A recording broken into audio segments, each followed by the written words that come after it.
So, welcome back to the Describe Your World podcast. This is episode 6, and I'm Travis. Today, I'm with a really good friend and my guest, Jivanta.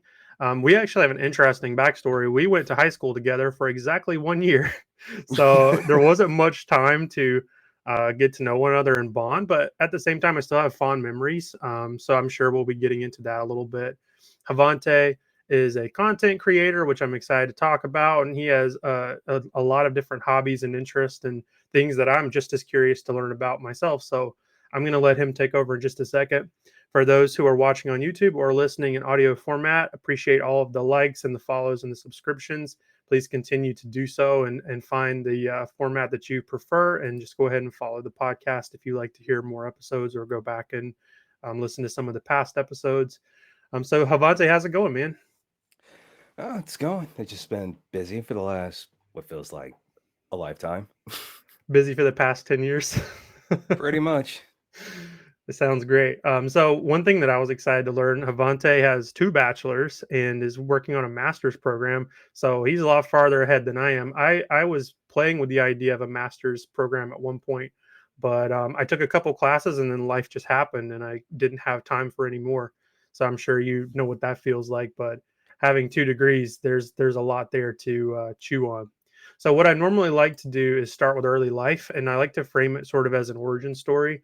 So I'm really curious, and I'm sure people who are listening are also curious about sort of your upbringing and your education, family, any noteworthy moments or experiences from childhood that you'd like to mention. So I'll turn it over to you and let you educate everybody. Well, for early childhood, I think I may have mentioned this recently in a passing conversation. Childhood for me is pretty much was born in West Virginia, spent 3 years there. Next thing I know, I find myself in Hawaii for 6 months, living out there with family, and settled in the Southeast for what has now been more than 20 years. And background of the family, somewhat religious, somewhat not. It all depends on who you're talking about, but most of the family does have strong ties to faith. And when it comes to like that, I guess that background involving faith, and also has seemed to have pushed a lot of the family to be driven to get what they want as well. Driven is in a like a motivated sense to succeed, or driven is in like an angry, evil, dark way. Well, driven motivates to succeed. I mean, Okay, gotcha. I, as you mentioned, 2 bachelor's degrees. The story behind that, oh, well, from also the time out, coming out of college, out of high school, I spent what year and a half trying to find a program that would mesh well with me for my bachelor's, my associates. And I just said, Gen Ed will be the way to go, and I'll do that. I meet with a counselor for a 4 year university and said, "Oh, you can use your transcript, no, your associates as transcript to transfer." And I was like, "Okay, cool, I'll do that." And get all the way through a psychology program. Played around with the idea of studying music too, because I talked to a piano instructor at Francis Marion. Oh well, you can study music and psychology. You could double minor. You can do a number of things. I was like, okay. So I go talk to the department chair and tell him I want the double major. He looked at me, chuckled, and said, "You probably picked it. You're almost done with one program. Why throw more work on top of you?" It leads to a year and a half, 2 years of music at a level I never thought I would, learning production, performance, having to unlearn pretty much everything I thought I knew about music, just to commercial musicianship. And since then, it's the best way to describe it is in order to maintain the knowledge, I've had to be in situations where I have to think about the legal side of it all as well. Wow. You got a lot going on. So you're going everywhere from. So did you finish a psychology degree as well? Yes. Okay, cool. So between the two, are there any is there any relation? Is it possible to connect those, or do you have to repeat a lot of courses? Uh, Interestingly, some of the core overlapped, and some of the knowledge I ended up getting a second time. Specifically, for the track I was on, it was business. So I'm taking business stats, business law, things like that. And I got a bit of that when I studied ethics and psychology as well. So for me, it was more of a refresh at some point when I had to take it a second time for a different course. However, there is one class that overlapped for the two, weirdly enough, economics class, looking at the history, America's, what was it called again? Economic history, everything from mercantilism to capitalism. At first, they only counted it as a history course, counted it as a business course as well. So that's that overlap I'm talking about. When it did, I was thanking my lucky stars. Yeah, anytime you don't have to learn something twice, it's always helpful. I agree. So I want to backtrack just a little bit. So you were moving around a lot at an early age, ended up planted in the southeast. So we went to school in Chesterfield County, it's a really small part of South Carolina, nothing extremely noteworthy. So did you do all 12 years in private school in the same place, or was there more moving there? There was more moving. I would say it was kindergarten up till third grade. Fourth grade, I moved to Virginia, went to a Presbyterian school there for 2 years, and came back and finished out sixth grade all the way up to high school at the same school we graduated from. Gotcha. Okay. So how did that affect you in as far as, because if you're going from Christian to or private to public to different types of schools, like did that that negatively affect you in any way, or did it have no effect? Uh, it didn't negatively affect me, but it did challenge my worldview and to be more open minded as well. Yeah, so it's funny you say that because the same thing happened to me just way, way later. So all of that happened to me like after high school, of course, because I did same curriculum, same private setup all the way from kindergarten to 12. So when I started at like a technical college, my mind was kind of blown. I was like, oh, the rest of the world is very different. I got a bit of that when I started at technical. It really started to kick into high gear when I transferred to Francis Marion. Yeah. I Yeah, mean, same. I transferred out of tech, or I transferred my associate degree, started at St. Andrews in Laurinburg, which is used to be Presbyterian, but now it's just university, like public. So they don't have the same sort of faith-based curriculum as they at one time they incorporated a lot of that. So same experience. Like college was just a mind-blowing experience with lots of different things that I wouldn't have anticipated or was not prepared for. I get that too. One thing that's a bit of an adjustment, and you think I would have being at a technical college, but it didn't happen until I transferred to a four-year university. This week or so, I was like, okay, this isn't too bad. It's the same old, same old.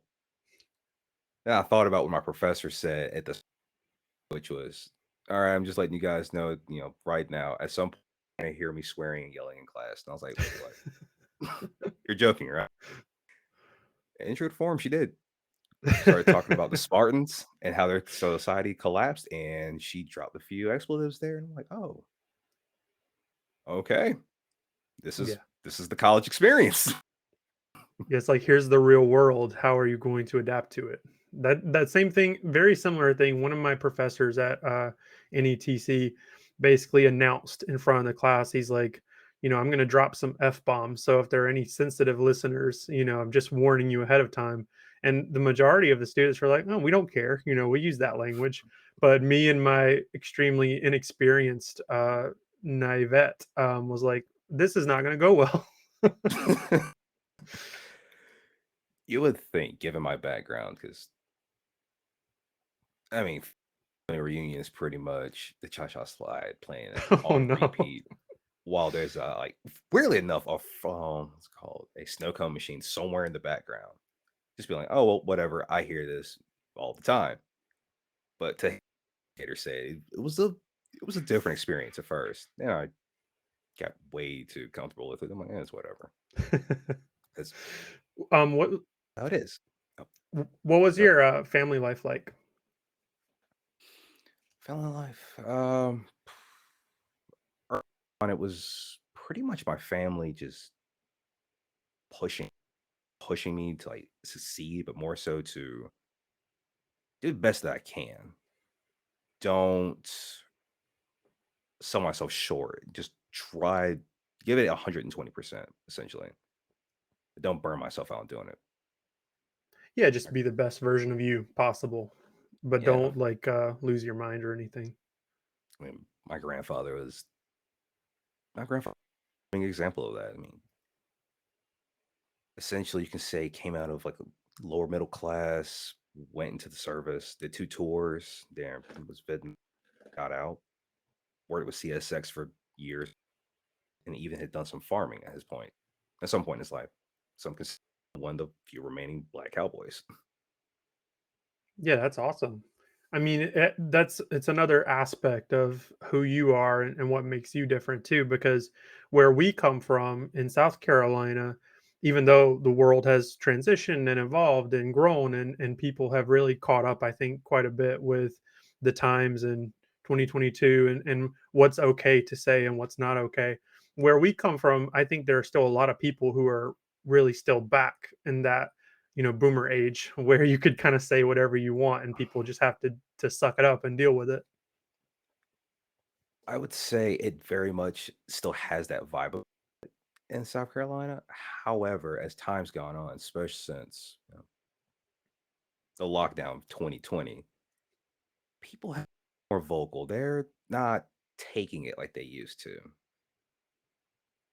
Good to know. I mean, I'm definitely curious to get your perspective because this is one of the things that came to mind whenever I was thinking about talking to you because, I feel a little guilty personally, and I'm sure that some of our classmates probably have felt at some point the same way. But when we were in class, so just to put some context to the conversation, we had an entire high school that was like 12 people. So everything from ninth grade through 12th grade was 12 to 15 kids. And out of 12 to 15 people, you have one or two black people, and that's it. That's all you have. And so, when we were in high school, a lot of comments and things were said that were totally not appropriate. But, I'm definitely intrigued to learn how you were affected by that or if it really affected you negatively at all. Um, and just to throw out a disclaimer for anybody listening or watching, any comments that we're reiterating from 10 years ago, please don't say them. They're not appropriate and they're not okay to say. Because they can be hurtful, and even if they didn't affect Havante in a negative way, they can affect a lot of people in a very negative way. So just an example, again, don't repeat this comment because it's not okay to say. But one of the comments that I've heard and maybe I've said whenever we were in class was something like, we sort of viewed Havante as a white guy trapped in a black guy's body just because of his interest, his perspective, the way he addressed us, the way we interacted. And looking back on it, it sounds absolutely horrible. Like I would never say that to someone now. But at the time it was like, not a big deal. So how do you feel about that? Do you have a similar take on it or Um, I will say since high school, that state get thrown around much, and I rarely think about it. yeah. I mean, yes, interests aren't stereotypical, but looking at my background and it's not surprising. I mean, I'm originally from West Virginia. I grew up listening to two genres of music, reggae and classic rock. And that's all that was on the radio. So it's not surprising that at some point I'm like, oh, this is really good. I think I want to play it too. Yeah. Are there any comments that you do remember from high school or any time in your early life that stuck with you or that affected you negatively? Stuck with me? Yes. Have they affected me? I mean, in high school, I mean, yeah, there were throwaway comments that would hurt most body if they heard them. But thinking back on some of the interactions I've had after high school, like those situations were small potatoes. I mean, work retail, it's the best way all of us in the store described it was layer of hell. Wow. I mean, you have customers come in and they will their response realize who the person on the phone was with them. I had somebody ask, "Oh, who's the guy I was talking to?" And I was like, "Oh, that was me." Recognized the voice, just didn't believe it was me because the way I addressed him. I was like, "There's no way that was you. I don't see you talking like that." I'm like, "What does that mean? What can you elaborate on what you mean by that?" And customer proceeds to walk off in shock. There's high school. It was just, "Oh, you said that? Cool. Probably gonna forget this in a couple days anyway." It's just strange thinking back how people were willing to make comments without thinking, and I think maybe there was some good and bad to the fact that they didn't affect you negatively, because if we were in a situation where someone said something hurtful or racist and someone were if really offended by it, maybe they would have spoken up, and at that time they could have sort of nipped some of that in the butt, and it would have gone away. But I think there was a lot of quote unquote picking, air quotes for anybody listening. There was a lot of picking, and there were a lot of comments that were thrown around that were, today would just be considered awful or not appropriate. But at the time, we were kids and we were ignorant about it. And, it takes a long time and a lot of experiences before you sort of grow up and grow out of those habits. And I would like to add to that. This is something I've been seeing a lot of dis on as well, from not just anybody discussing basically nature versus nurture, which is something I do have an interest in due to that psychology degree. Um, One thing I've noticed is as time's gone on, we have moved away from saying things that we used to say like 10 years ago. You still have some people who do, whether it be because so we're sitting here on the internet having this conversation. There's some small groups who are like, we'll never change. This is who we are. And they're aware of that. Or you have some people who it's something they learned, but it's so ingrained in the environment, whether it be their home, their hometown, or just the worst case scenario, a state, that it's slow on the change. It'll get there. It'll just take longer. Yeah, it's South Carolina is definitely one of those states where it's also sort of separated by what region you're in. So not every place in South Carolina is the same. We just come from a very poor, very not well known place, very small place, that's really shaped by different religious values, different experiences, and also poverty, subsistence, and just not having a lot of opportunity to develop like commercial industry and things like that. Um, but that doesn't make those things okay or correct or appropriate. It's just a super interesting dynamic. When I think back on it, I think about how so much was said that shouldn't have been, and the long term effect of that. But as you said, working in retail, doing different things, sounds like you've had worse experiences. So definitely curious if you have anything you'd like to share that might sort of add more light and perspective on the concept.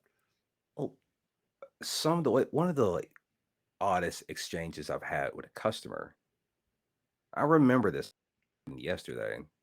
For starters, my shift manager made it a to say something after the customer left. And two, I'll admit it, and I've always been like this. I try not to do it, but it leads to entertaining moments. I can be a bit on the petty side. You've seen it firsthand. Whenever somebody push a little too, like, oh, okay, cool. And next thing you know, something happens. They're like, what's going on? Well, I don't know what you're talking about. Had a customer walk in. I'm speaking to him, asking him questions. He's not responding. I'm like, okay. And I was still studying psychology at the time as well. I was like, okay, maybe he's not verbal. Let me just keep out eye out for these clues. I'm just being observant. He wasn't nonverbal. He just didn't want to talk. I'm like, okay, whatever. I can work with this. He hands me a product. It was like it's like some ball bearings or something like that. And I scanned him. I'm like, sir, is that all? He just looked at me. I was like, well, your total will be this. They want me to bag it. Doesn't say anything. I'm like, okay, I'll put it in a small bag and put it in the bag. He puts the money on the counter and slides it to me. And I'm like, I see where we're going with this. Now it Right. makes sense. So account is changed. I'm like, here you go, sir, and place the money in his hand. Now thinking it's gonna be. He looks down at his hand, looks at me, and he does that a few times, kind of polite, withdraws, and just store. Wow. My shift manager walks up and says, I think that guy was racist. And I'm like, you don't say, just like that. And proceed to start mopping the floor. I wasn't bothered by it. I mean, again, I've lived most of my life. And I have, and speaking of, as you mentioned earlier, traveling, I've also been in Mississippi, Alabama, Texas, and other places in the South as well. You are, you either have to get used to the glances really fast or just not think about it. Because if you do, I look at it as in dealing with a shark. It's not going to be a pretty sight. It can possibly lead to worse. It can possibly lead to more aggressive behavior and reactions to you because doing it. So what do you I mean, obviously there's a challenge that sort of develops because you are someone who has been you've experienced racism just like that one example. I'm sure you've experienced plenty of examples. But you're also patient and you're understanding and you don't let it sort of incite any kind of violence obviously as a result, or maybe it has, maybe you have worse stories, but from what I can tell, you sounds like you handle it and you deal with it. So what do you think generally, I'm a person of color in a place where we come from, should expect or should do to sort of deal with that moving forward? Because like I said, we're still behind. I mean, in my understanding is that we're still behind. I would say for anybody who is a person of color, they might agree on this. There might be disagreement. There might be a point that they can agree or disagree with. But I would say what's helped me is just acknowledging, okay, this person might think this. Why is that? And just start thinking about the factors that lead into that. I mean, this is again, I'm probably going to mention it multiple times. It does initially go back to me studying psychology. Just the fact that I've had to observe data involving regions and how people behave in those regions. It's just me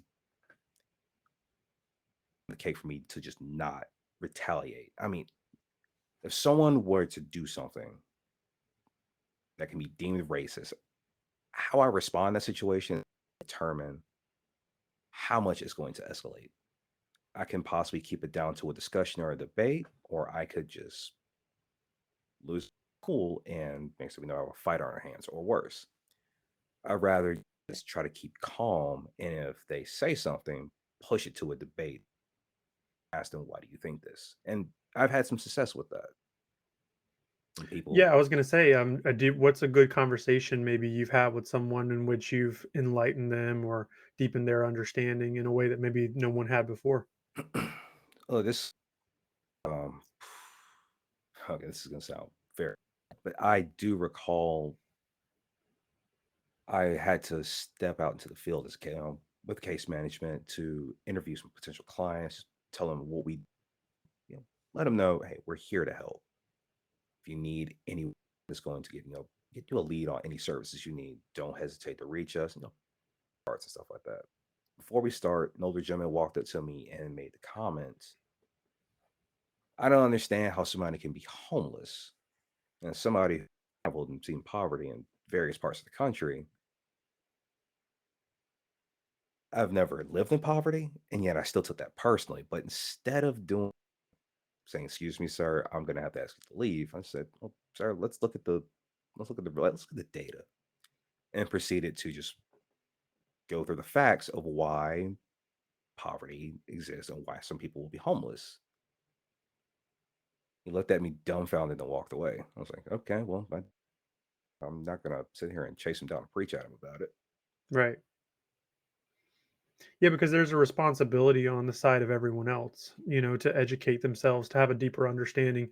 It's just, I don't know if it's a first instinct. And I think that that's the big transition that's happening right now as people are starting to understand that, becoming educated and having a deeper understanding is extremely important if you're going to have meaningful relationships and people are going to stop fighting.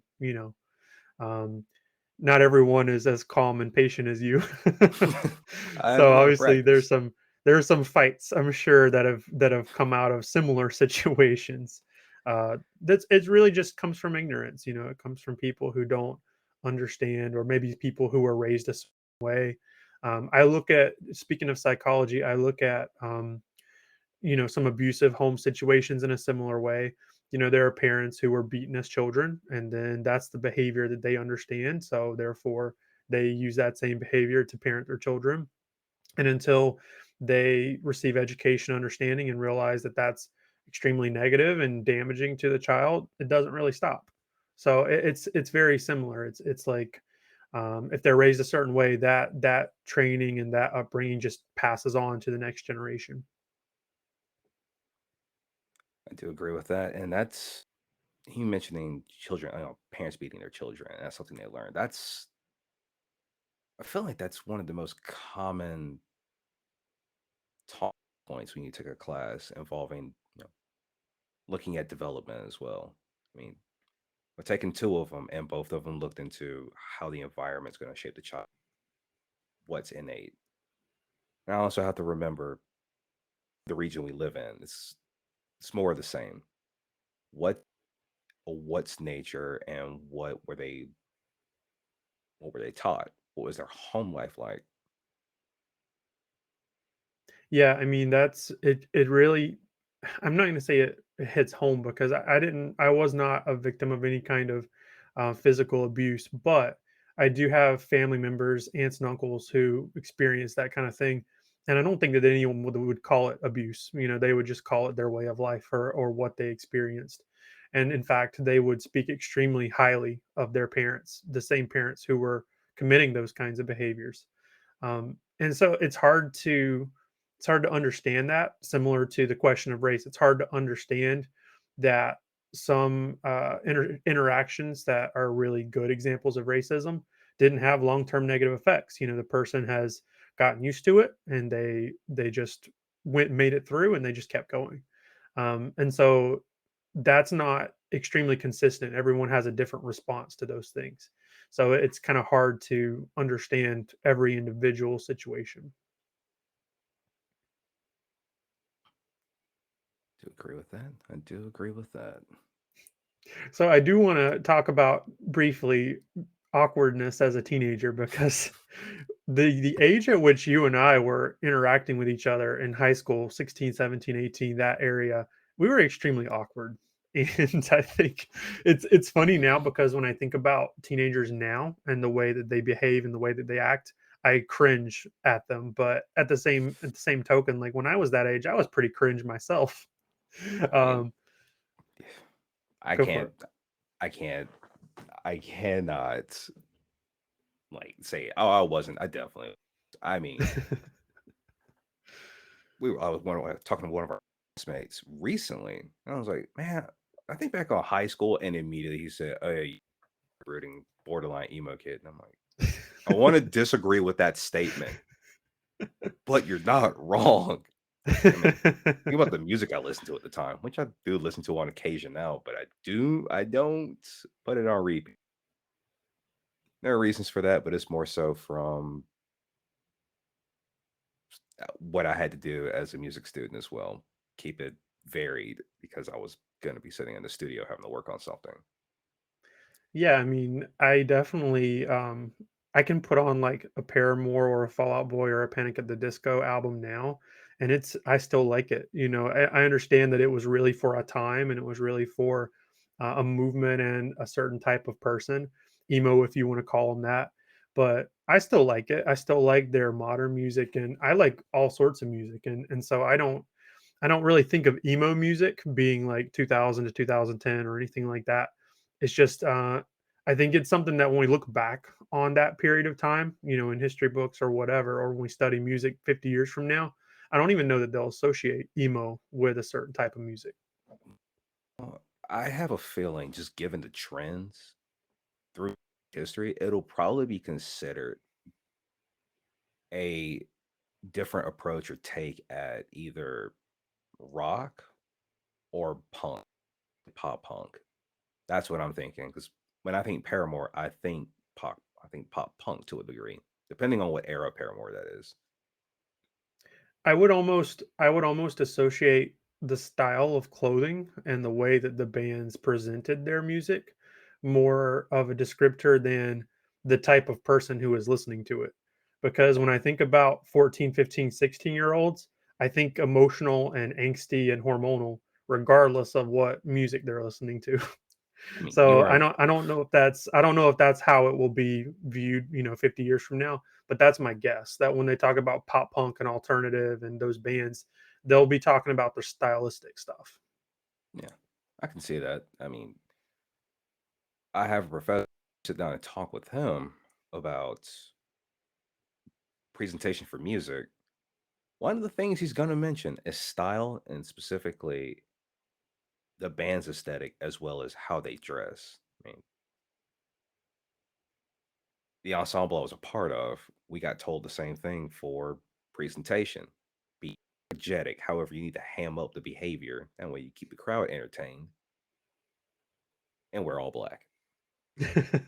Like sitting here like we're playing Dirty Diana by Michael Jackson. Why are we wearing all black? So when we were listening to those bands, surely we were emo. I would say that I don't know that we were wearing eyeliner and wearing all black, but I think we were emo. That part of that might have been because we weren't allowed to wear those things. I, Um, that actually may have been a big part of it. But it was so strange in high school too. I remember a situation, and I think it was the year that I was there. We were both there, but someone had like done the look with like platinum blonde with like black on the bottom or something like that. Sent yeah, home, made to change the entire hair color, and then come back after it was changed.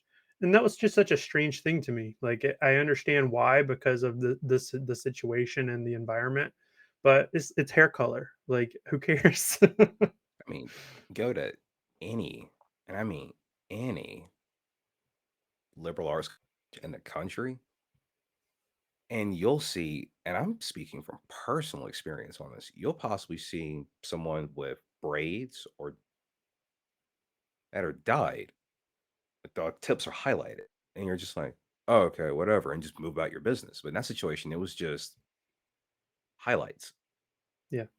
just innocuous highlights. And if I remember correctly, that student, I do remember that too. I think the student was gone for what, 3 days? It was a while. Yeah, it was really strange, and we all sort of understood what was going on. It wasn't like a secretive thing. It wasn't thing that was swept under the rug. Like it was made very clear that there's a certain appearance that you have to maintain, which is still strange to me that our faith would be tied to a certain appearance. Because my faith has nothing to do with the way I look, but it still happens. I'm sure it's still a factor. Like there are still private schools that have that same kind of strict and rigid structure where, if you look a certain way, it's the way that you're presenting yourself is considered either negative or sinful or whatever. And people still struggle and have those same poor experiences. I would say it's very much that is very much the case. I know in some circles they are becoming a bit more lax about it, but in other circles, more traditional, that is not the case. I mean, one of the things that I to get used to when it comes to anything involving faith in our area, I'm at a church. I'll look at the stage. The band director and the singer was talking, and they both had sleeve tattoos. And I'm just like, I've never seen that before. And I've talked to some people about it, afterwards, and it came down to a discussion about what is your level of conviction. I'm like, okay, that's one way to look at it. And even me, I mean, my hair is it's long. I mean, it's touching my shoulders now, and it's been like this for years. You just stopped going to a barbershop during lockdown. And I was, what can we do about this so I don't have an afro? I don't want an afro again. I want to do something different. Right. So we started locking my hair. And that was a massive change that many people had to get used to. They didn't know how to take it because my hair hasn't been long since I was 6. Yeah. But it was all about, presentation. And part, I don't get any pushback or criticism for it. But some people are like, "How do you look like professional with that?" I'm like, "Oh, simple. After I've done my morning routine, pull my hair back behind my ears, and if it just sits there, Yeah, at the hospital where my wife works, so she has tattoos and she has piercings as well. And I know years and years ago, whenever I was young, someone who's a nurse or a doctor who's working at a hospital with sleeves, tattoos, piercings, that kind of thing, especially where we're from, it would just be such a shock or a shocking thing, and they would even encourage people to cover that stuff up. And now it's like, if you can care for the patient and you can keep them alive, I don't care what you look like. Like, it's all good. If you can do your job well, then you don't really care, what's on your body. I noticed that talking to a few of my colleagues when they applied for grad school for psychology. One of them, I at the moment, I'm probably gonna remember this later, but I remember like, there's two things I remember about her specifically. At one point, I do believe her hair was dyed ocean blue, and she had a septum piercing. Hmm. And she's doing the same thing that I was doing at the time, which is case management. And she's seen clients, nobody's batting an eye. You had one student who had a very visible like forearm tattoo. Like all the working in the office had different types of body modifications or something that would be deemed 15 years ago in psychology unprofessional. But the simple fact that we did not look like the status quo when it comes to psychology, I think made us more personable with the clients. And I think that's why in certain industries starting to relax on the what it takes to be presented. Nobody wants to deal with someone who seems unapproachable. Yeah, for sure. You're 100% right on the nose when you say that a person with a good personality who does their job really well just matters a lot more than a person, they don't matter a lot more, but it matters a lot more to the client or the patient or whatever situation if they do their job well than if they have tattoos or a piercing or anything visible like that. And I'm sure there are still situations where there are people who are put off by it, or they don't like it, or they would prefer to have someone else doing the work. But I think that's going away, and we're growing out of that a little bit as we go. I do agree. So one thing that I think is extremely fascinating about teenagers and cringe teenagers, specifically, are love relationships. Because I know when I was 16 or 17, my understanding of love was extremely out of, just not normal at all. And I don't know, like, how, if all of your experiences are the same, but long distance relationships, texting on MySpace, Instant Messenger, and feeling like you've been in a serious relationship with someone. And now I'm sure like Vine and then TikTok and all these other Snapchat, all these other platforms, they're probably doing the same thing. It's just now when I look at someone who's 14 or 15 and they have this serious boyfriend or girlfriend and they're on these apps, I'm like, that's not a real thing.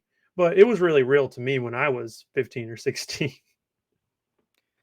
I'll say at the you're in the midst of it. Yeah, it feels very real. Looking back at it after know, 10 plus years to the experience that we call life, I'm sitting here like, man, what was I thinking? What was I thinking? And I'll go on record and say I don't shame anybody for long distance relationships. Mhm, I know a couple of people who do. I mean, someone dating or married to someone who lives in a different country because that's where they work. Whereas that individual, specifically if they're a musician, they're going to be working possibly in America because we have three music capitals you can work in. I've met people since then that have long distance relationships and they make it work. mhm. It's just they're busy all the time. And when they do spend time with each other, that person may be out of their home country for, oh, say, two. Mhm. So it's doable, just requires a lot of work. For high school, Yeah, no, no, see, I'm talking about like I was 16, 17 in serious relationships with somebody like 16 or 17 hours away. And it wasn't realistic at all because there was no way for me to travel there. I didn't have the yeah, ability to visit that person. So, like, some of these people I never even met. And that's yeah. what That's the part where I'm like, oh, that should have, that could have been a little better. Yeah, I like I said, I've been there before, and every time I think about it, I'm like, man, again, what was I thinking? Like, there was no way I could travel. There was no way I could, and like putting in a lot of effort, situation that one would say is unobtainable for the time. Since then, or since college happened, I'm a massive workaholic, so Mm, it's essentially been married to work for me. right. So what is your view on love or romantic love now? Like, how do you define it? Um, I'd say the way I define it now, it's I would say for some a near bond or connection. Like there has to be something there that is just pulling those two people back, to each other constantly. And despite what arguments or disagreements they have, they're able to mend that and about business. Yeah, I mean, it's gonna hurt brief if they're able to work through that. Then yeah, I'd see that's what I see love as. Yeah, and so I guess to wrap it all up in a bow, when I think about those teenage years, the big difference I think is just at a time there was this infatuation not only with the person, but I think there was an infatuation with relationships. You want to have those experiences that are sort of sitting outside of your own life experience. And that's just one way to obtain that. It's not so much about being in love with somebody, but it's more about, oh, there's this new thing that feels a lot different from my day-to-day life. And that's what I want to cling to because there's a good feeling there. And I think there's some confusion because I've learned too over the years that real romantic love is really more about sacrifice and being tied and bonded to a person, having a best friend, having someone that you want to keep close, versus that weird sensation that it was like when we were teenagers. Yeah, I do agree with that as well. But I'll let that also add on top of the what's it called? The bond and somebody you can work with, best friend. Yeah, that's at the end of the day when you look at partnerships, it's a Mm. best friend who exceeds or supersedes your best friend. It's someone who's most likely going to know your anxieties, your fears, your dreams and aspirations. And I know some people in the interviews I've had to do, they just having that level of connection, it scares them because they don't want that information used against them. But I'll also say love is about what you said, sacrifice. Yeah, I mentioned this on the last episode too, but I made a point to say it when we said our vows at my wedding is I'm choosing this person. Like love is a choice more than a feeling or a verb or anything else. It's like me making a commitment to someone and being willing to follow through on it more so than just this attraction or infatuation or anything else. And so I hate to be mean to all the to all the young people out there who are experiencing all these crazy feelings and hormones and things like that. But to be fair, anyone who's listening who's under 18, I'm really making fun of myself. So just take it with a grain of salt because when we were young, we were weird too. Like, believe me, we've been there. It's a confusing, tumultuous time in life to work through. And even to this day, there are things I look back on. I'm like, don't do that again. Just don't. That's a lesson learned. Let's not repeat it. Yeah, and it's also weird too, because like even the two of us, like we haven't had a real conversation in a very long time. Whenever you finish high school, for those listening or watching, whenever you finish high school and you start college or you move away from the small town where you're from, or life begins to pick up and things begin to speed up for you, it's really hard to maintain friendships. Like that's one thing you'll learn is that people who are your close friends or your acquaintances, those people are going to change quite a bit. You're going to cycle through a lot of different friend groups, and those relationships that were so strong may not be there in 10 years. So it's just another awkward thing about getting older, but I think it's extremely relevant, at least for me. I'll say the same as well. As I will say, weirdly enough, changing friend groups, meeting people, and I say that for college as well, because it's been like that since I finished my bachelor's. I've only talked to a handful of my former ensemble mates since I've only talked to them once. That was April for a reunion concert. But we all picked up like nothing had changed. It been graduated, but we picked up like nothing had changed. And it turned into the I kind of like coaching some of the newer students in the ensemble because we could tell they were nervous. I mean, they're fresh. They're putting on semi-professional shows in front of professors, faculty, people in the community, and to some degree, possibly people who are donating to the university. That would make any, Right. but all of us still maintain some form of connection. Most of it's through Facebook, just liking each other's pictures or announcement, but we still, I think some of us still try to touch. Me, on the other hand, again, married to work, so it's wake up, work, go to sleep, work. But I do try to keep in touch with people a bit more than I used to. Yeah.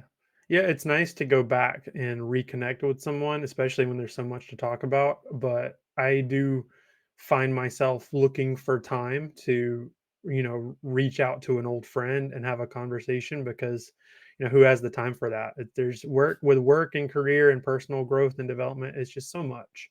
And then there's relationships, church life, other hobbies and interests, other obligations, familial obligations. I mean, just maintaining those kinds of friendships when you were in high school and living at your parents' house and there were no expectations, it's so different. Like you don't have that time anymore. Yeah, that's something I'm starting to notice more of because with the current group that we have right now, you have three of us that are parents. I'm not one of them, obviously, but three of the guys are parents now. Two of us just finished about programs, and one is about to finish his, but he's also out on for a foreign exchange student program. Outside of that, it's just when we all do talk to each other, it's like, oh, what's been going on since we last spoke, and we try to keep it concise because parents in the like group they don't have a lot of time. Yeah. It's family is a priority, and it takes precedent over everything else. I'm not gonna sit there and pull them away from kids. I enjoy seeing them enjoy their time with their kids. Yeah.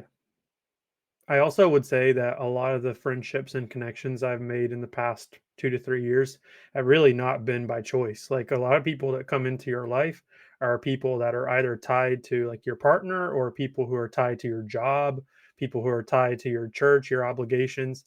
It's kinda weird how you don't get to choose your friends anymore. They just kinda pop up, and then there they are. You befriend them, out of necessity or out of obligation.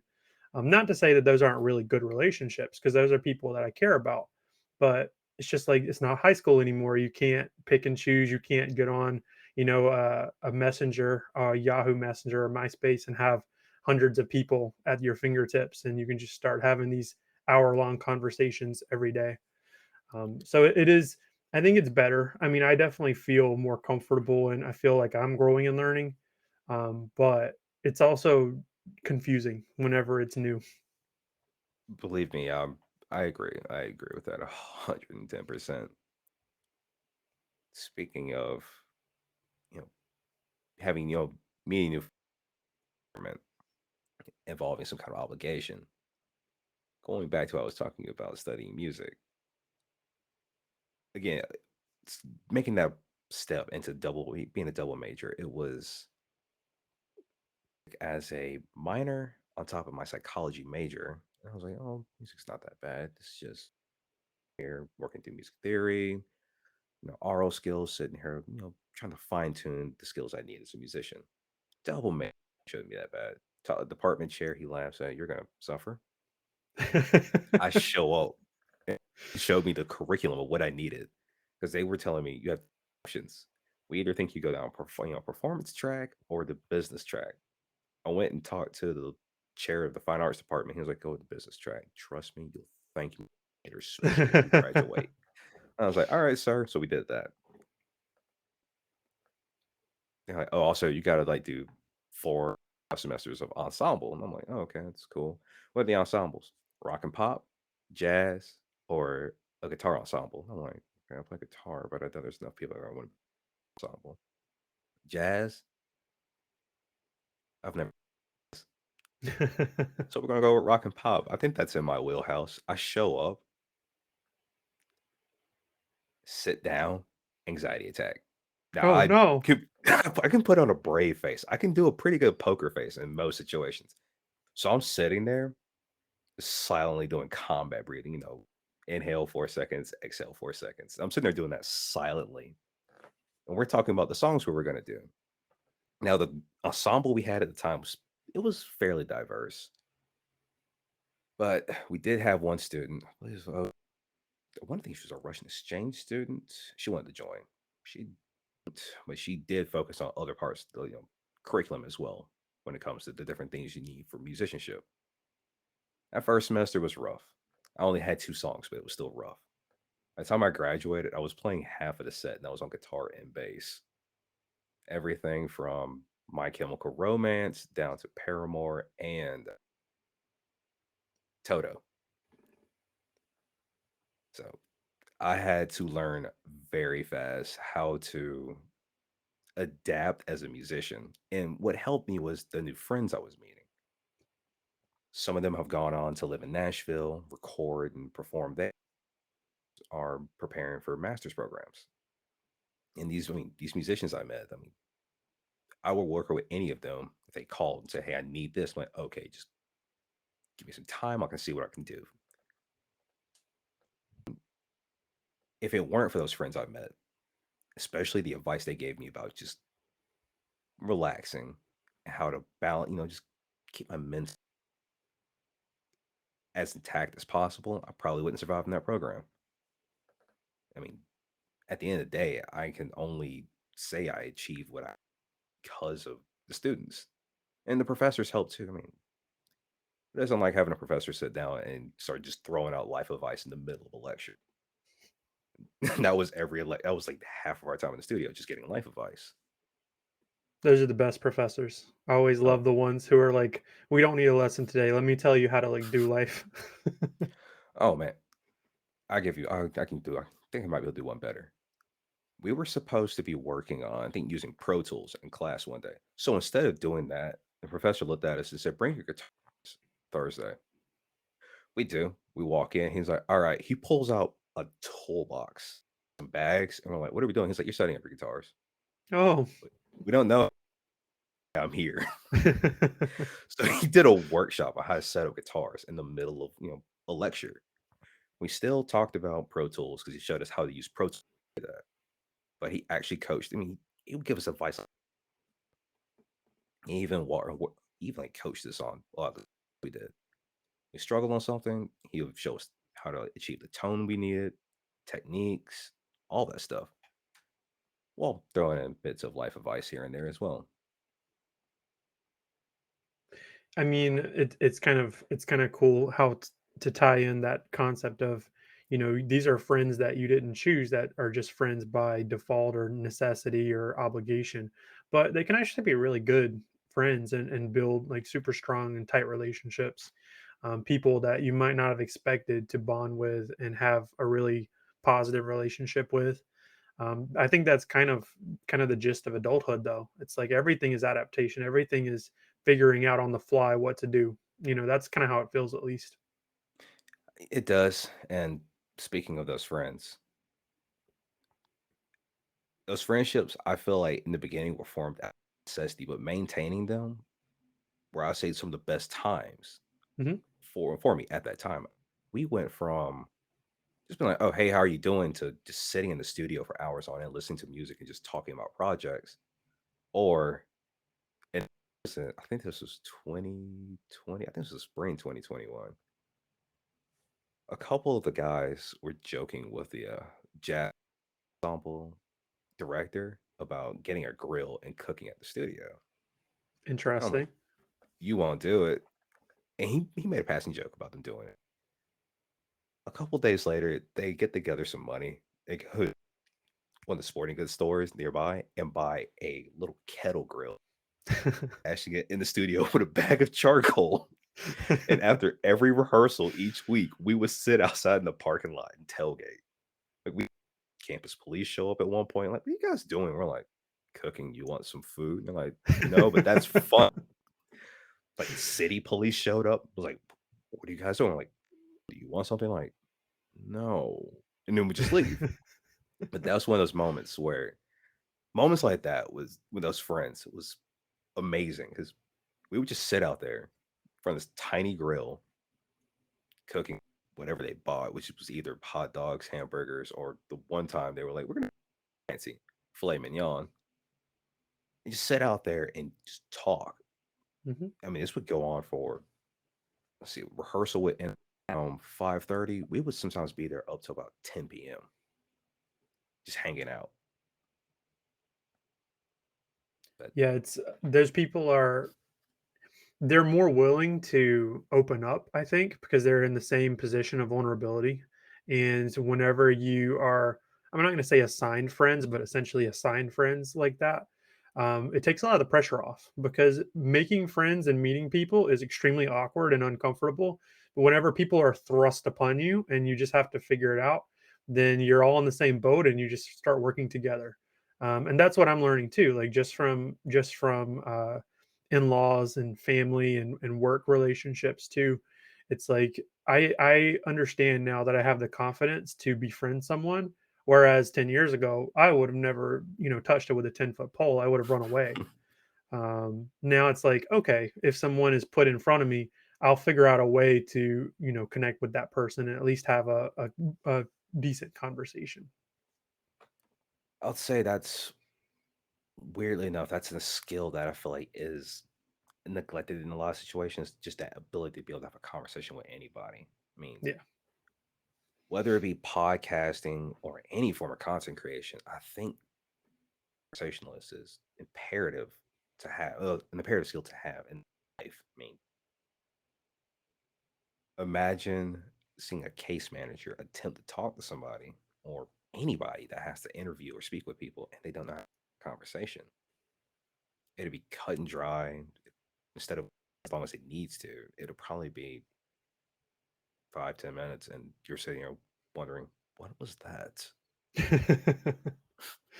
And I'm not going to say it's not awkward. Like I've been doing this for about a month, and talking to people has never been a natural gift of mine. Having conversations has never been a natural gift. But I find that people are more similar than you might think they are. That's kind of the lesson that I'm learning as I go is that, people, I've talked to people with 15,000 subscribers, like gamers, hardcore content creators. I've talked to people with serious mental health issues. I've talked to people who are just sort of in the middle, had good early life, no problems, and just kind of floated through. And everybody's the same. We all have the same problems, the same anxiety, the same response to things. And that's what makes it a little easier. It's a little more comfortable. But until you put yourself out there and give that a shot, you're not going to know that. And that's why people struggle so much to at least attempt to gain an understanding from other people. Hmm, that's probably the best way to look at it. I know that's the way I know that is the tend to look at that situation, especially with all the people I've had to interact with in the last 3 years alone. I mean, interacting with people who I feel are different than me, but I realize they're not, it has Mhm. helped because anytime I do, going some of the professors I've had to deal with, the thing that has helped me the most is looking at what they and they say imitation is the greatest form of flattery. I wasn't imitating to flatter them. I was imitating them because I'm like, I like what you do, like your work ethic Mhm. or your drive. That's something that I need to know. I mean, one of the things I struggle with, which I look at, as I'm in content creation, still very small, very, very small. But one thing that helps me is just having a list of things I need to do, as well as writing out my goals, daily, weekly, monthly, and which it helps keep things in perspective. And I'm also keeping in mind some advice I heard recently, which is if you're doing content creation, but this The person who said this, they do it for else. I would say any person who does it might want to consider doing it as well. Do it for 3 to 5 years and just take stock or inventory of what you got and how is it going, and determine whether you want to keep going with it or start wrapping up. 'Cause I know some of these well-seasoned content creators, the cream of the crop, the top of the ones at the top. I see them all shifting gears. They're not putting out the same videos they used to. They're not streaming like they used to. Instead, they're establishing businesses. They're moving more so from content creation to production, management, things like that. Like they're trying to help benefit the next wave of content creators. And with me, again, small content creator, but I also try to apply the knowledge I got when it comes to business to make sure that I know what I'm doing, have an idea of what I'm doing and try to stay on top of things. And I'll say it's a lot. I'm not gonna say it's tougher than a 9 to 5, but it is a lot. It can be tricky just managing everything. Because one thing that concerns me, and this is no fault of my own, because of my sometimes overly cautious nature, copyright. Like that's something that concerns me. I mean, I took 2 classes that had sections dedicated to nothing but copyright, specifically DMCA. Ever since then, if I do a live stream, I'm like, okay, royalty free music, check. Games and in game music down to as low as possible where I can still hear it or it's heard, but it's the content is transformative enough where I'm not going to get striked. Mhm, Where can I upload this? YouTube, little dicey. Twitch might keep it here, but I gotta find some way to archive this. And I'll sit there and stress myself out, overthinking. I'm like, let me just relax and just get this done. mhm, I take a step back and just do it. But I'm saying all that to say at some point with content creation, like I said, I enjoy it, but I also can see myself doing a bit of management or coaching. Because if there's one thing I've had to, if there's one point I've had to push to other people who've started streaming recently,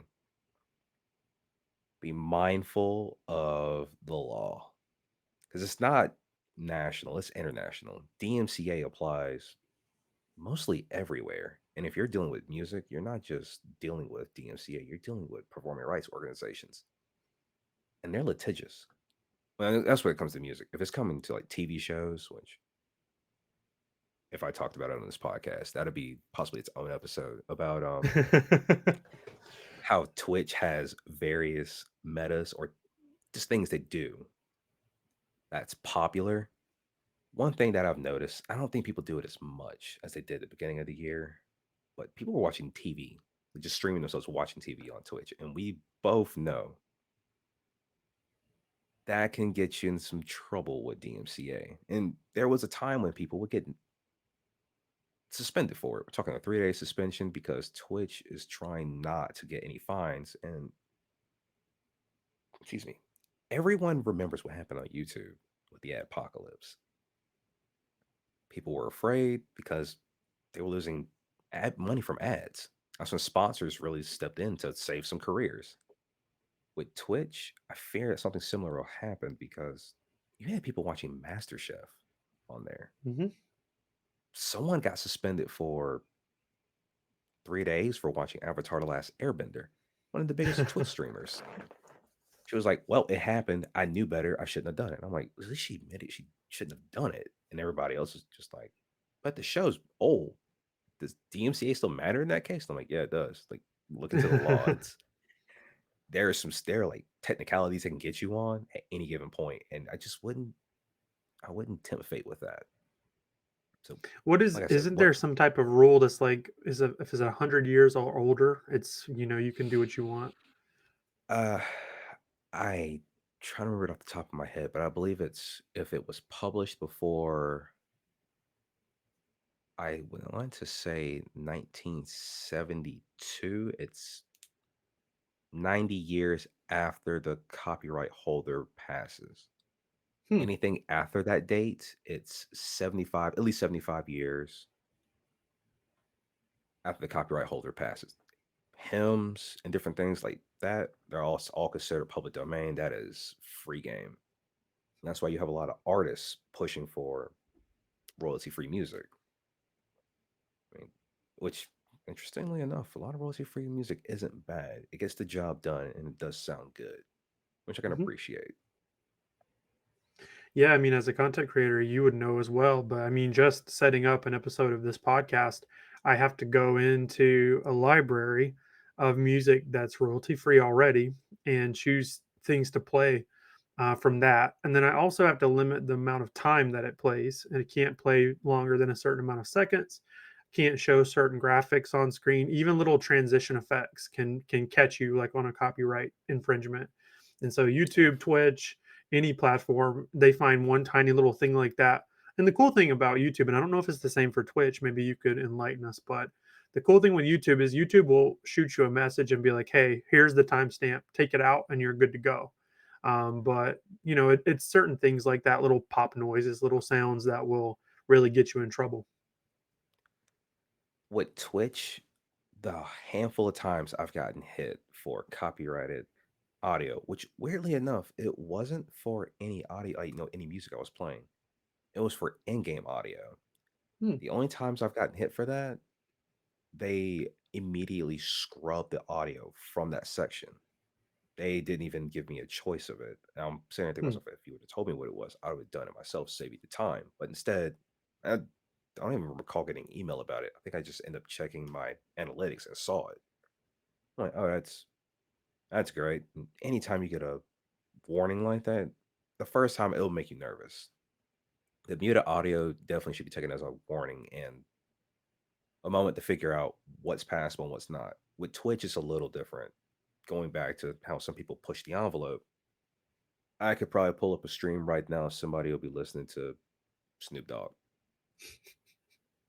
through their like speakers and not think twice about it. I'm like, come on, man. I'm over here listening to royalty free music when I stream because I'm nervous about this and trying to make sure it's appropriate for YouTube and Twitch in case if I archive my content. But it that nervousness, that precaution probably comes from the fact that I study business law and music commerce. In music commerce, again, there's like a whole chapter dedicated to all this. That's all I could think about when I'm doing content creation. I mean, there was a period of time where content creators tried to sue each other over some over the smallest things. One of them happened to be trademarking reaction content. Hmm. That was a landmark case. It led to what's it called reaction content not being trademarked. However, it led to what's the best way to put it? It led to a new wave of content creators, which are your content creators. Some will see it as low form content, low effort content. However, it still generates a lot of views. I mean, I can go on Reddit. I could probably start a stream in 3 hours, go on Reddit and get views, like peak views without any effort, just reacting to Reddit or Hmm. Tumblr now that it's back on the rise or any other website. But instead, given the nature of who I am, I can't do react content. I have to be actually mentally engaged in what I'm doing. So most of my content is go, after I pick a game, usually something that is anxiety inducing and stressful because of how punishing it can be. I'll play through that. So people are entertained possibly by either A, me doing something successfully and showing an increase in skill, or B, the frustration of me hitting a wall and not getting past it, which Are usually you a leads me Souls to guy? Are you talking about Dark yes, Souls? yes. I I did play Elden Ring when it came out. I did play it on stream. That's that was stressful.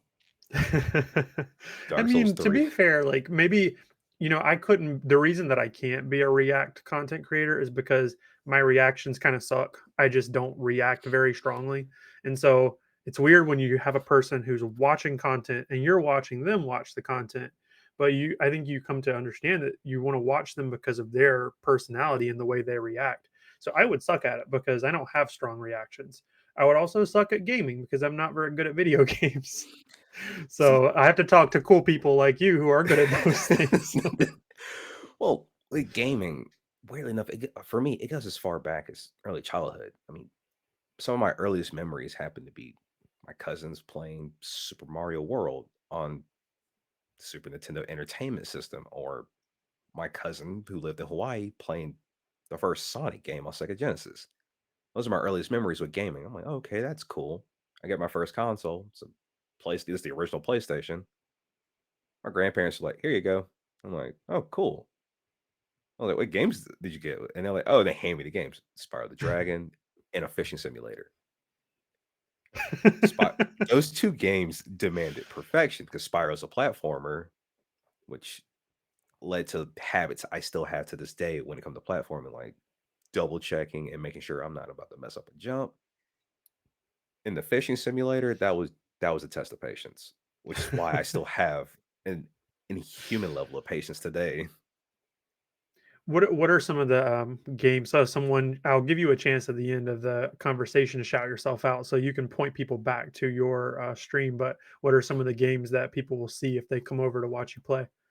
Well, recently, since it's October, we've shifted gears more so into, you know, horror. So I've been playing the Evil Within 2, which Cool.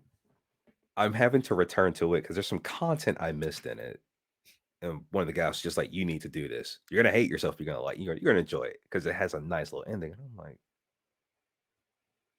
why though? I just beat this game.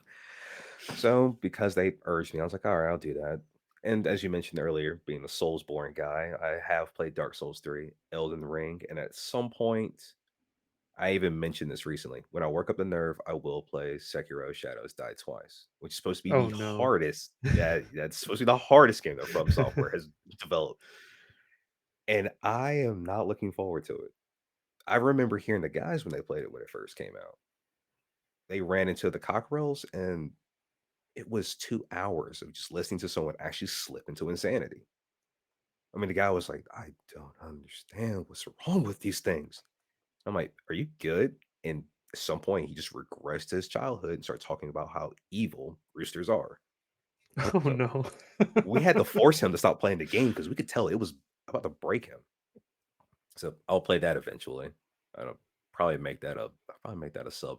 I'll probably make that a goal because I Hmm. don't want to play it without a reason. There's got to be a goal of some sort. You know what fascinates me is, and it's something that I've thought about for the future because I'm trying to grow the podcast and get a certain number of subscribers slash listeners on audio and video because I really like to form a community of dedicated subscribers. I don't want just bot channels that are subscribed that just never watch the content. But at some point, I'm really fascinated by Patreon. A lot of people use Patreon just for like incentives to create more content. Like, hey, I'm going to throw a couple bonus episodes a month on Patreon, $5 donation, and you have access to them. I think that's really cool. And I think it's cool that YouTube and Twitch they take their percentages. And I know Twitch is having a huge backlash right now because of ad revenue and the percentage that Twitch is actually claiming from the creator. And YouTube have their own problems with that too. But with Patreon, like you get to earn, that for that extra dedicated viewer, you get to earn money. I'm Yeah. curious if you have feelings or opinions about that. Well, I've actually considered the Patreon route as well, but I'm trying to move more so from, or move into long form content. But I'm thinking about this in a way that, and it's weird. It was a YouTuber that said this. He sometimes streams on Twitch, but he mainly does YouTube videos. But for his alternative channels, they're his streams or sections from his streams cut out and used as a YouTube video. And I'm sitting there thinking, all right, so how do I do this? The next stream I have,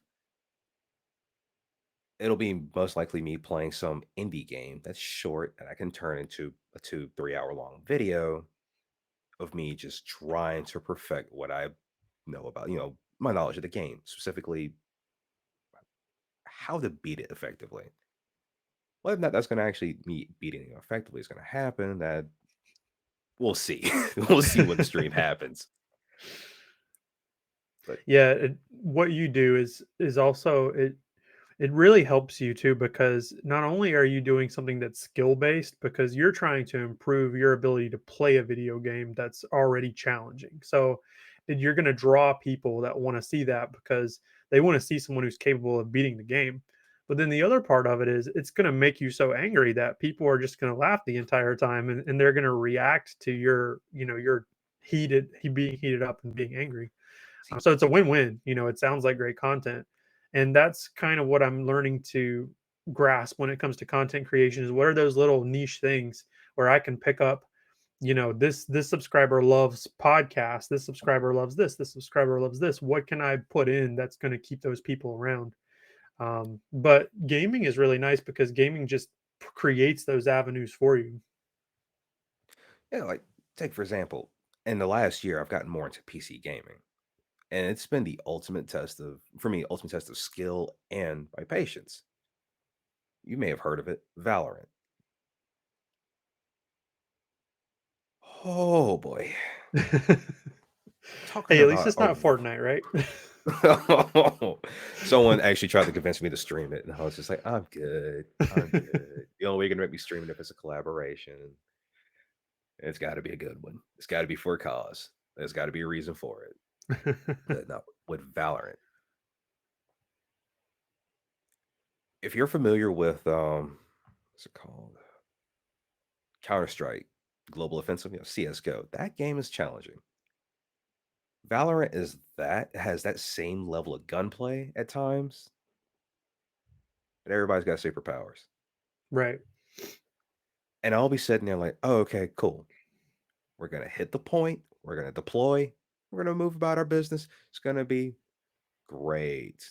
Step on the point. Everybody's blind because somebody just threw out one of their abilities or utility or util.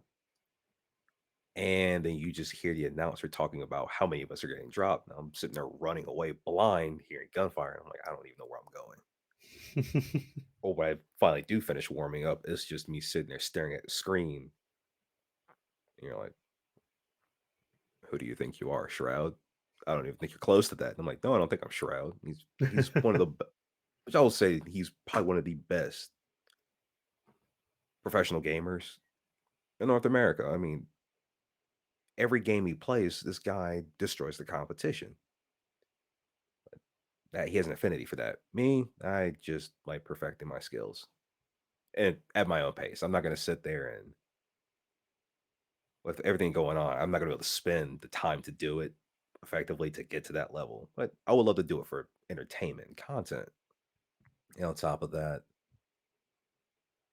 if it leads to me meeting other like-minded individuals, cool.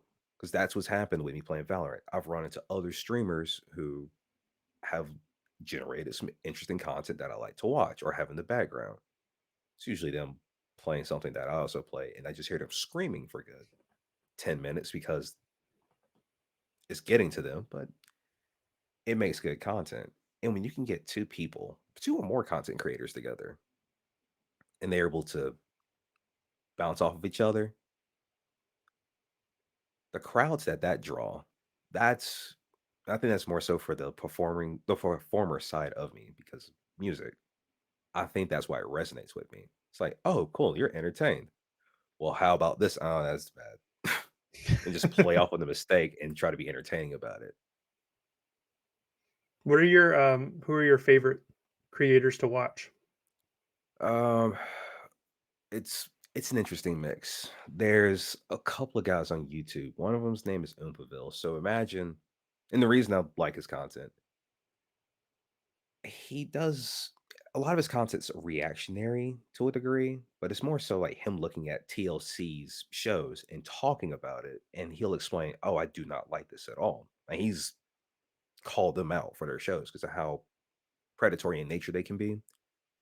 Or he'll be reacting to something else. I mean, he's pulled other content creators in. He's even done videos with his grandma, like bringing her in to react to stuff. And she was like, "Why would you show me this?" but she'll play it off in a way where you can't help but laugh at her.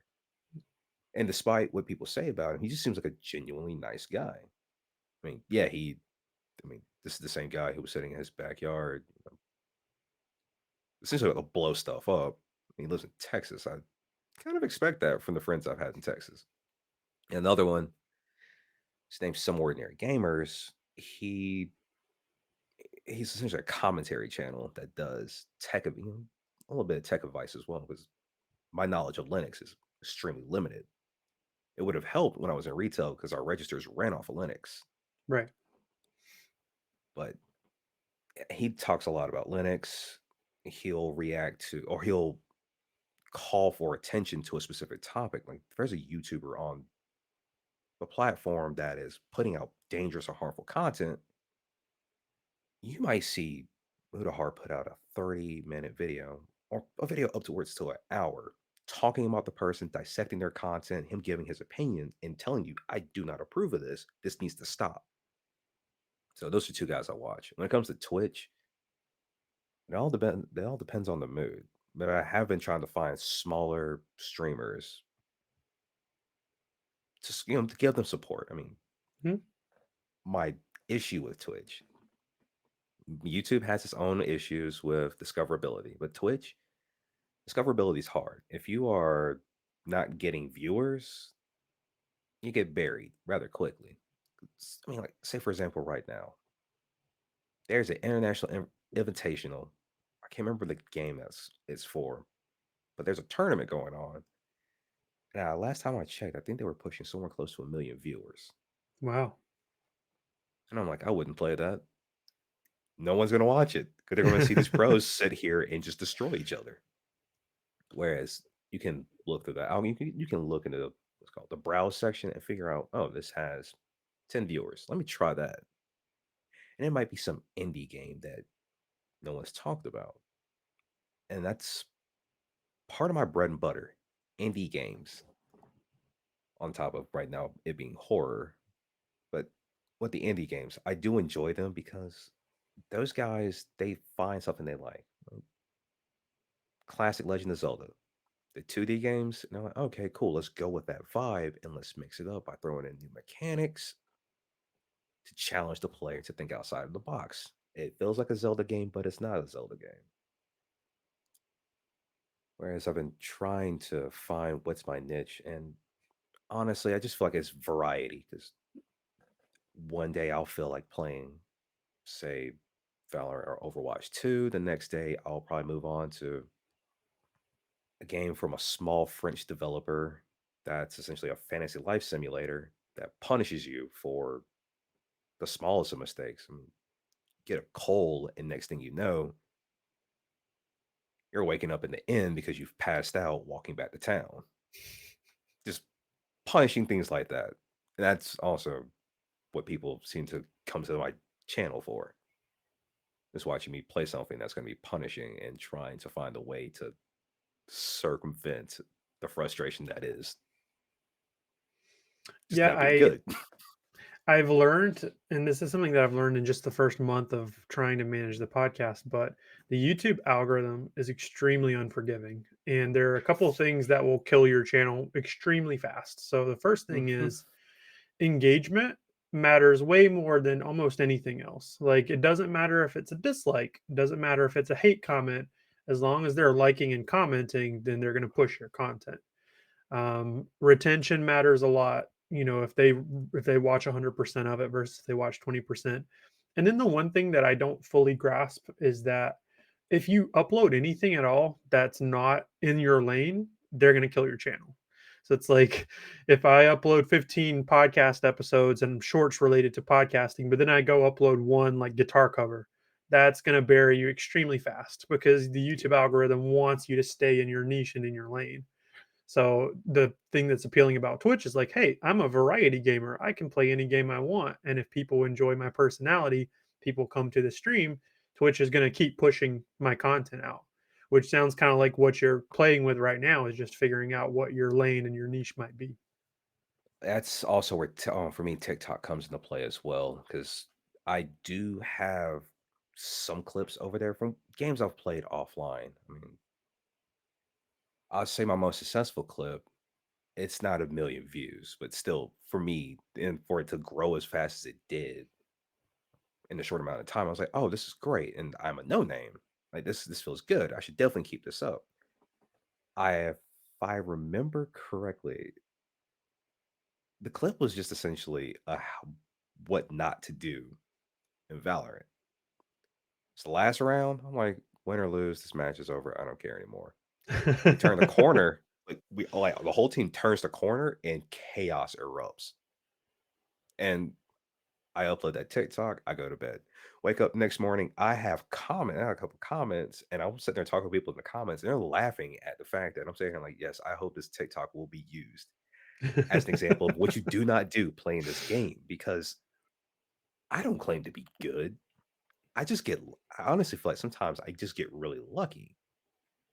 I mean, there have been times when I've played that game and I feel the pressure from one person on the enemy team, and I'm like, this guy is using an alternative account and he's mad at someone, so he's taking it out on us. This is therapy for him. It's not there, and which is going to lead to me needing therapy. But I do, and that's a bit of advice that a lot of larger streamers have talked about. In fact, there's one that comes to mind. I found her through TikTok, weirdly enough. That's her whole bread and butter. That's all she does. Giving advice. Streams on Twitch, she's giving advice and she's showing you exactly what she does. She has, I want to say, like documents you can download for free through Ko-Fi as well for like who are sponsors you need to look into, how to go about sponsorships and things like that. Just coaching you on what you need to know as a content creator. I'm sitting here like, why aren't more people doing this? Yeah. Whereas Ninja, you probably saw it. He put out a masterclass. You sign up for it, you pay $200 a year for Ninja to teach you how to be a streamer on Twitch. I'm like, some of this advice doesn't apply to the small guys. Yeah. What about the growth? What about getting to that point? Like you've skipped all the groundwork to get, of getting to that point. I'm not gonna give him a hard time. I mean, he worked to get to where he's at, and he's coasting pretty nice, especially after Mixer had to pay him out, given the platform collapsing. But I do enjoy seeing smaller content creators have some success. Is what I'm going to get at about this, and finding people who give helpful advice for a smaller content creator, which I've tried to do that as well. I've actually gotten Discord calls where I'm sitting there looking through clips to try to find for TikToks, and they're like, "Hey, can you help me with this?" And I'm like, "Sure. Share your screen. I'll coach you through it. Let's hope I remember." Because for me, it's all presets at this point. Yeah. No, I whenever I started creating or conceptualizing a podcast, I told my wife, I was like, the one goal that I have, the only goal that I have, nothing to do with monetization, nothing to do with being a creator, making a living, just to have a positive impact on one person. That's it. That was the goal. That's all I wanted to do. One person watch an episode and take something out of it. Um, and I think there's something that's kind of ingrained in us. Like we want to help other people in some way. And that's it. It's coming through. Like you're saying, I wish that somebody had a step by step guide for small people, small creators, that would really tell you how to play with the algorithm, how to get your videos pushed out, how to get your stream in front of different people. Um, and I've seen some of that. Some of the channels that I follow, the creators that they will provide resources and say, "Here's how we did it. Here's what we did. Good luck," kind of thing. But there's no super comprehensive step by step guide. I mean, there's the YouTube Academy or whatever it is where you could watch those videos, but it's hard to teach people how to essentially get lucky, right? Because Yeah. there's a lot of hard work that goes into it, and there have been creators who've been working 15, 20 years before they started popping off. But you require some luck. That's kind of the whole thing, is like, in order to get a video into YouTube suggested content, it requires luck. And then there's a lot of things you could do to manipulate the algorithm. I'm sure Mr. Beast and PewDiePie could tell you a lot about that stuff. But, Oh yeah. in order to get to that place where you're starting to play with the algorithm, you first have to build a community and build a following. and I don't see very many help documents on that part. Um, I'm trying to remember her name. I think it's Caliente, spelled with a K. She's uh she's the person who I've seen really getting into explaining what it takes to try to, start getting that early growth. She did one TikTok talking about it, and she said, "Here's what you're going to do. It's gonna be a lot of work, but it pays off." I'm like, "Okay, hit me." After every stream, just go ahead and start making clips. I'm like, "Oh, okay." Because for me, a stream could be anywhere from an hour and a half for an actual stream, hour and a half to I think my longest one was 8 hours. And by the end of it, you know, signed off and everything, I got up, wandered in the kitchen, found the strongest strongest tea that we had, made a couple cups, sat down, and I was like, I should probably make these clips, but I should go to bed. I'll finish these cups, I'll finish these cups of tea and go to bed. Because for me, it was like 11 p.m. and I started around 3 that day. It was luckily it was a Saturday. Yeah. I had nothing to do, but still, 8 hours. And I've seen some of the biggest streamers go for 15, almost 20 hours just for a normal stream. And you have people who do subathons, Hmm. which the appeal of a subathon is more so getting in there and keeping the energy going so that person continues to stream. Like you have some people who might do it for 72 hours. You have some people who do uncapped. And next thing you know, they've been live for a month. Oh no. Yeah. Ludwig, he's over on YouTube now, but that's what everybody knows him for on Twitch. A guy who streamed for a month straight. And since then, other people have done that. There was a smaller streamer who apparently was live for, I want to say close to a year. Wow. I I can't remember the name, but when it finally came to an end, they were so thankful. And I'm like, I would be too. I don't think I could be on camera that long. It's hard enough trying to do it for 4 hours, Yeah. especially if you're small and you don't have anybody there. Luckily, depending on what you're doing, someone will trickle in, start a conversation. Next thing you know, it's been 5 hours. And you're like, oh, I also haven't made progress in this game. We've just been sitting here talking in this one cutscene. The one thing that I notice sometimes when I go over to streams, which kind of stops me a little bit, sometimes people will have these unrealistic donation trains or subscriber trains. And so I'm here to watch you like speed run this game, or I'm here to watch you like do some collabing on like a FPS or something. But there's 30 minutes of people donating and you're just reacting because it's impactful. Like that's a huge deal when people are showing that kind of support. It really throws me off because I'm like, I just came for the game. I didn't come Yeah. for the the support which I wish that I was receiving. See, I see that too with streaming. And the thing that really, really wigs me out, it's hilarious to no end. I have to find the clip, but there was and you've probably heard the word thrown around on YouTube because it's not a secret. They're not anything new. VTubers. They have launched into like the forefront of everybody's mind, the face in the last few years alone. The lockdown really helped because people were stuck indoors. They're exploring content more often. So they're going to see more of these little animated, you know, 2D figures. Since I was 3D, either playing a video game or something cute, just saying something so out of pocket, you can't believe those words came out of that cute face. And there's a VTuber who did a month-long subathon.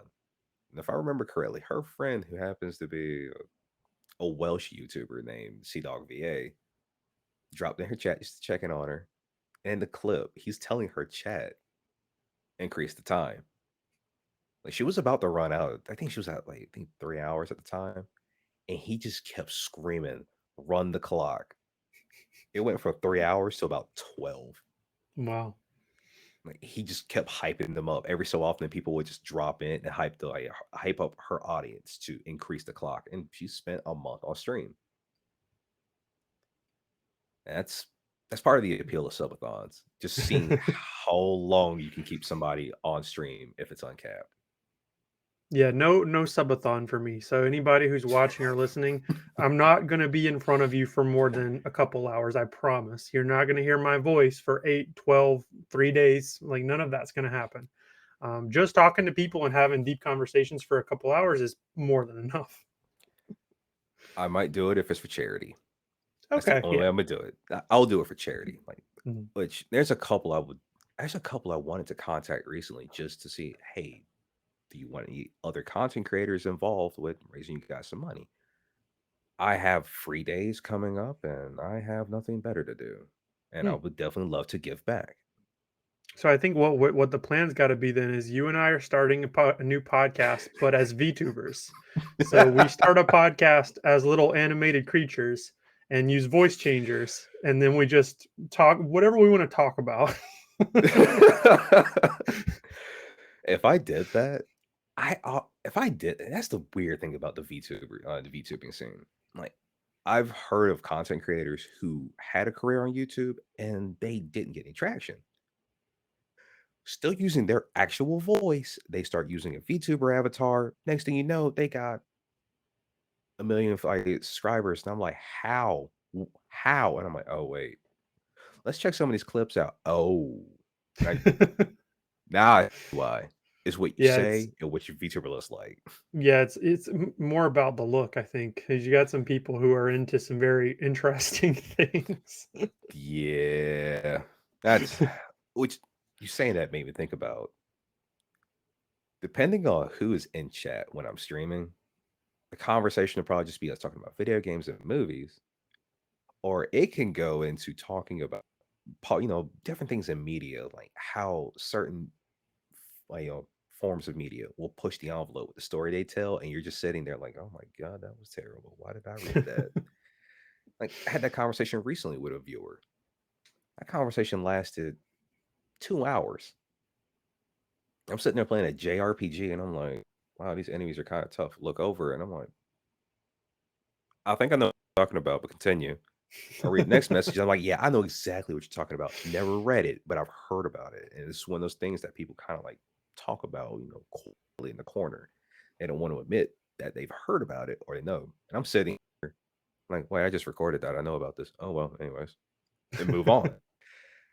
And that conversation, just to give you an idea of how out of control like that piece of medium is, in that conversation with that viewer, I actually turned like to my monitor, looked, then looked back at the camera and said, this is a content warning. This is a disclaimer. Do not go clicking around on the internet. It will scar you. And then that viewer chimed in chat and said, please listen to him. And if you don't, you're welcome for the mental scarring. Like, they were sitting there cracking jokes, and I'm sitting here like, we're like, it was really bizarre seeing me and this viewer piggyback off each other with the situation because what they were talking about, if you were to like dive into it, just surface level, it it's jarring.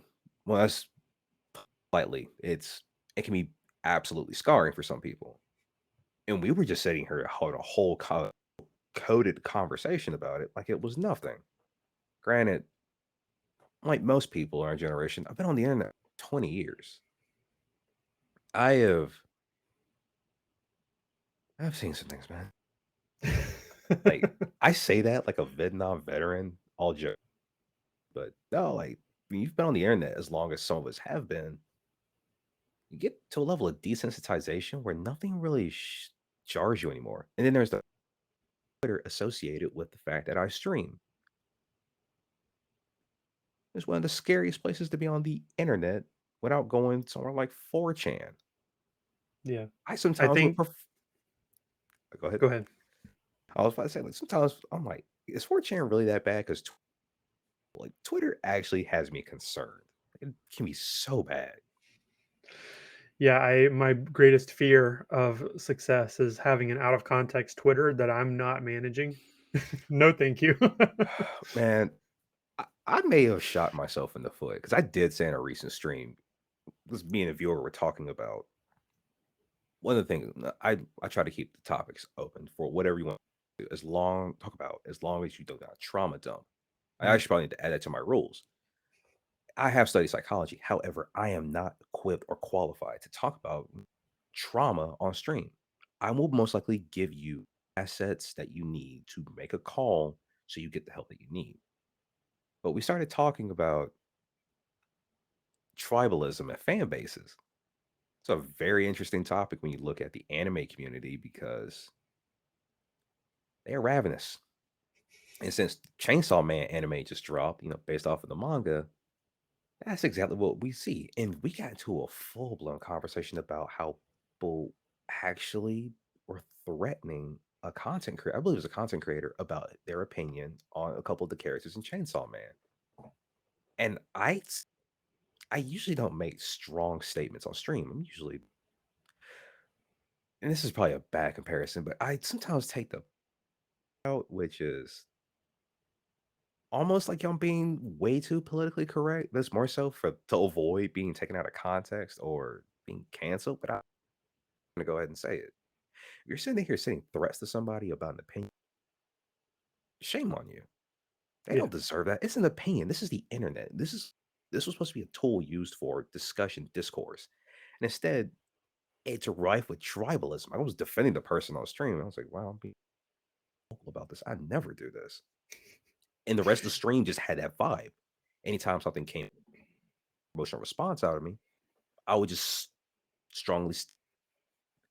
I did rein it in for one thing, but it's more so to avoid a certain fan base attacking me because I was about to make a whole side of Twitter angry with one comment. I knew somebody was going to watch that, hear that, and be like, let's post this everywhere. And then I got people hate, hey, views, but also, oh God, I don't want those views. Yeah, no, I think one of my big weaknesses from a career perspective and from a content perspective is my transparency. I don't really think too much about what I say. I just kind of say what I'm thinking, and that's probably bad generally from a professional perspective as well as a content perspective. Or maybe it's good. I guess we'll find out later. But like I'm extremely honest and straightforward and direct about things. So if someone asks me a question about something sensitive, I answer it, which not the best all the time. And my wife is a lot better. She's a lot more sensitive and considerate about her thoughts, and at least giving everybody an equal platform to feel the way they feel. But I'm just not built that way. And so I know at some point there's going to be some kind of trending clip somewhere that someone's going to be really upset about. And I'm going to be like, all right, this is the internet. I paid. This is what you get when you get on the internet. See, early on, I was genuine about that. And at some point, I guess you can say the more recent streams I've had where that's just been a thing where I'm at one or two viewers for a good 2 hours, just holding an actual conversation.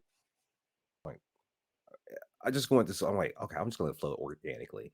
If something gets taken out of context, I'll address it. Because I've seen, or just content creators in general, address that type of situation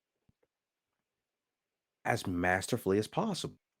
And then I've seen where people do like the stereotypical bad apology video where they have like a prop or a dog or something like that in the background. They're like, I'm sorry, I had a gross lapse in judgment. And it's like, really? That's all you have to say? You're not acknowledging it? Or that, I remember the girl's name. She was famous on TikTok. Her apology.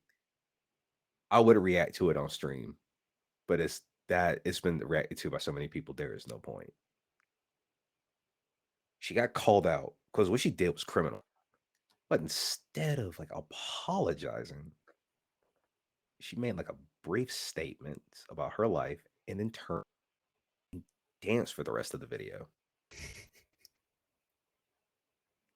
I was just like, okay, that that's a thing that you did. You danced on, like, congratulations. I'm now confused as to what you.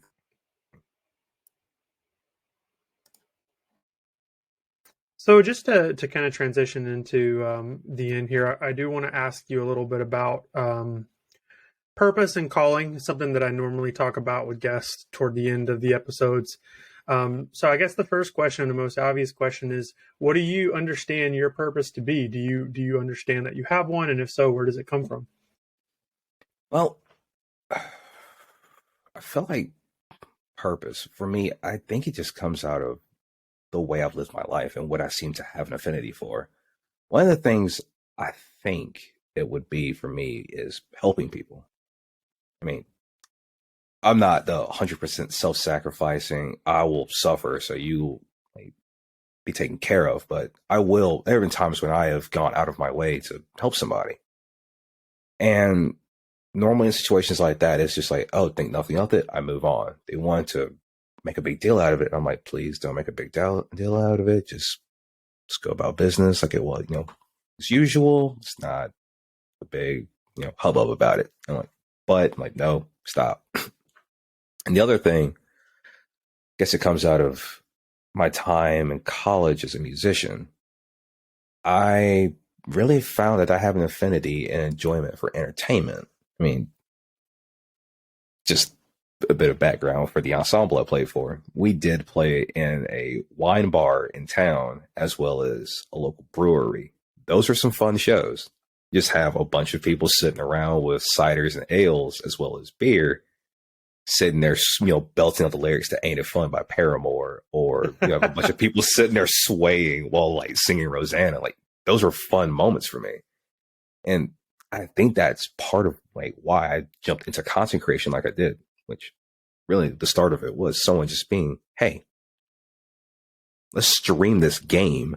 And I'm like, okay, cool. I have nothing to do. And it led to me wanting to entertain people. But I also, going back into helping people, I try to keep my space as a streamer or with anything I do with content creation, a safe, free space for people to engage in conversation, whether it be about media or philosophy. The conversations can go just about however they want. Just keep them civil. Don't come in with, hatred. And also, if somebody's struggling, don't give them a hard time. Let's address it in a professional way. And if it comes down to it, let's guide them into getting the help they need. I mean, a lot of people say as content creators don't have a responsibility to people. Part of me begs to differ on that because you've probably seen it with both PewDiePie, Mr. Beast, actually any content creator that big. People constantly say, you made my bad days great with your content. My concern and the thing I try to keep an eye out for is when somebody comes in and they're having a bad day, I want to address it in a way that it's not going to be super obvious, but not, and not bring a lot of attention to them. Because you never know what's going on the other side of the screen for someone. So I feel like my purpose is twofold. It would be entertaining people as well as helping them. So hopefully more will come out of it, whether it be case management, performing as a musician, or content creation. Yeah, I mean, I think it all kind of comes from the same place, and it does help. I think that we have very similar grounding and environment in early life, and kind of come through similar programs and schools and belief systems. But at the end of the day, what I'm learning is that regardless of what people believe, what people like, what people are into, just extending an olive branch, trying to help people, trying to support them in whatever way you can, especially now as a result of COVID and the world sort of tanking all of a sudden for everybody.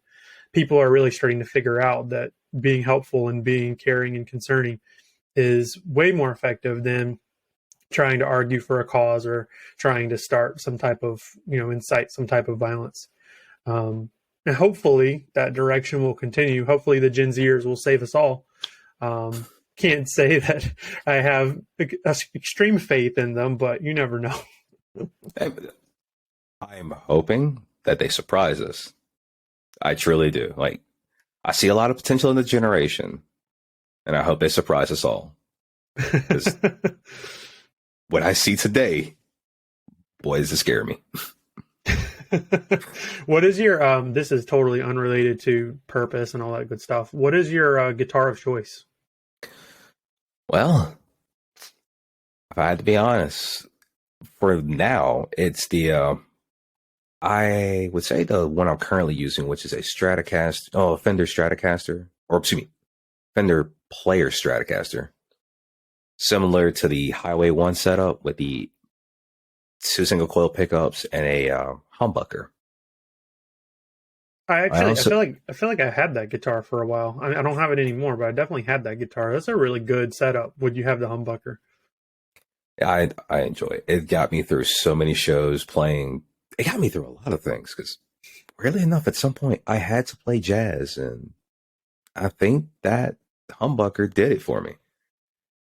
Yeah. I'll also say I enjoy. Now, this one was a labor of love and more money spent on it than I care to admit. But it's a Squire Classic Vibe Telecaster, but I modified it. Right. I was going to say there's not a lot of money in a Squire Telecaster, so it sounds like you might have done something to Oh man, so much. I it. think about $300 of parts for mods, about 110 for labor. Because I didn't have them buy the parts. I bought them, showed up at the shop, and said, "Here you go. Call me when it's done." Yeah, exactly. But that guitar is perfect for I would say pop punk and some of the harder stuff because I have a 4-way selector switch in it that allows the pickups to run. I think it's parallel, so it's not like a humbucker. So that got me through a lot of shows as well in school. Awesome. So I just want to summarize kind of the conversation very briefly, and then there's one more activity we'll do. But I appreciate you coming on and sharing your story and your time and having the conversation. I mean, you've been going for a while, so I know I must have inserted so much information in your brain by this point, which is cool. Like it's good to catch up. It's good to kind of swing back around, and reconnect with people from the past, and just see how far we've come, in 10 years, and how much we've changed, as much as we've stayed the same. We're not passionate about the same things anymore, but hopefully we're growing in similar ways, and becoming better people as we go. So what I like to do, have a little game that I like to do with each guest at the end. This is inspired for those watching and listening by James Lipton, who had a show in the 90s called Inside the Actor Studio. And at the end of each interview, he would ask 10 questions. These are going to be off the top of the head answers, so don't think too hard about them. You can do one word, one sentence, one phrase, whatever you like, and we'll see where we get, just to learn a little bit more about you before we conclude. So are you ready? Yep. All right, let's see what we can come up with. What is your favorite word? Favorite word? Water, weirdly enough. That is extremely weird, but I'll take it. Yeah. What is your least favorite word? Okay, moist, which is also weird because water is just that. Yeah, you're just describing your favorite word. Yeah. What excites you? What excites me? Performing music. What upsets you? Okay, I shut down there. What upsets me? I guess you say when I force myself on that pursuit for perfection and I don't get that, I take a step away and not get in my head about it. So same thing on my own way, essentially. What sound or noise do you love? Sound I love. Okay, this is going to be a weird one. 60 cycle hum from a guitar amp. Just so I know that it's working. What sound or noise do you hate? Okay. The ring from Tinnitus. That's a bit of a personal one, but yeah, the ring from Tinnitus. I mean, you're right up the lane of who is it? Ryan Adams. He's the one who like recently had the trouble with tinnitus. What motivates you to act every day when you wake up? Accomplishing goals and seeing who I can reach. Awesome. What profession other than your own would you like to attempt? I would say producer. I enjoy studio time, so being behind a control console and guiding an artist or a group of artists on a project, I think I'll enjoy that again. What profession would you not like to do? I've already done it, but it's retail. Yeah, I'm not touching that one either. You'll never see me selling anything. No. And then lastly, if heaven exists, what would you like to hear God say when you arrive at the pearly gates?